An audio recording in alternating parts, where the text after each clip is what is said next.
What's up, guys? So last night I was bored, couldn't sleep. I decided to make a my version of a KXH or KX3 or KFX, whatever, the Noveski amplifier. So what I actually did is I took an old handheld flashlight that I had lying around, cut it up, drilled out the center, used the reflection cone, used the outside glass, just drilled a hole through it. You can see there my finger going through there, so there's a clean hole through, and it's actually threaded. I inserted an outer barrel that I had that was 14 mil negative threaded, and I fit it in there. I drilled it out and pressed fit it, and so the video is just going to show you the difference between this homemade amplifier, the standard steel birdcage flash hider that I usually use when I play, and just some old little suppressor I had with some foam inserted in it.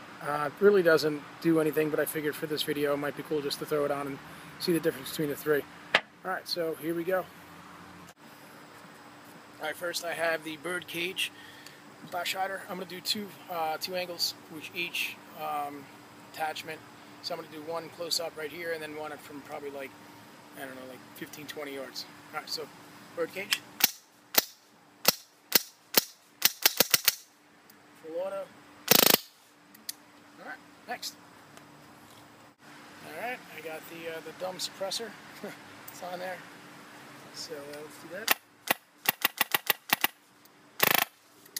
Alright, next.